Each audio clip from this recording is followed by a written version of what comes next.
आप लोग खैरियत से होंगे। मैं भी बहुत बढ़िया हूँ, खैरियत से हूँ अल्हम्दुलिल्लाह। तो मैं उस लड़की की कहानी बता रही हूँ। अब वो घर पे आई तो उसके जेठ जी थे, उन्होंने बोला फ़ोन करके कि हम लेवाने आए, तुम आ जाओगी। अब देखो वही लड़की कैसे कह सकती है तुम्हारी मर्ज़ी, आओ या मत आओ। जब उसकी माँ लेवाने आई थी तो कोई भी इतना बड़ा परिवार थे, बड़े भी थे 2-3 लोग और उसमें छोटे भी थे। अब उनका हक बन जाता था कि उसका शौहर तो नहीं है, भले लाज़मी उसके पास लड़की के पास पैसे थे, कोई खर्चे की कमी बात नहीं थी, लेकिन उसे सोचना चाहिए था उन घर वालों के लिए। वही देखो उसका शौहर तो नहीं है, एक बार पूछ लो उसके पास पैसे हैं या नहीं। तो भाई उसकी माँ लेवा के ले गई और किसी ने भी नहीं पूछा उस लड़की को, सब बात आज भी याद है।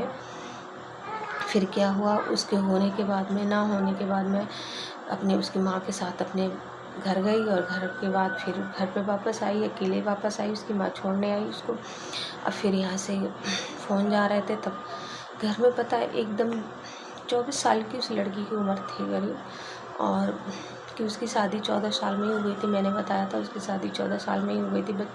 जल्दी बच्चे हो गए, जल्दी शादी हुई, सब कुछ जल्दी जल्दी हो गया। तो उम्र उसकी 14 साल की थी, एकदम जवानी भी थी, खूबसूरत भी थी लड़की। शरीर में इतना बुखार था उसके अंदर बहुत ज़्यादा, लेकिन वो अपनी तकलीफ़ किसी को बता नहीं रही थी। बुखार इतना था बहुत ज़्यादा, उसकी मर्ज़ी नहीं थी उस घर से निकलने की।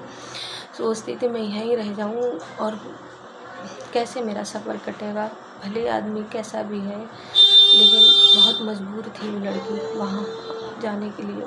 अकेले कैसे सफ़र, उसने भाई किसी ने, घर वालों ने रोका भी नहीं और वो रुकी भी नहीं, तो वहाँ से चल गई। और जाने के बाद में टेंशन, ना कभी उसके साथ किसी से लड़ाई होती थी, ना कभी झूठ किया हुआ, ना कुछ हुई, ना कुछ बात। और उसको पता है किसी ने, इतना बड़ा परिवार है, ये भी नहीं सोचा ला उसके 3 बच्चे हैं, मैं इसको स्टेशन पे छोड़ दूँ तो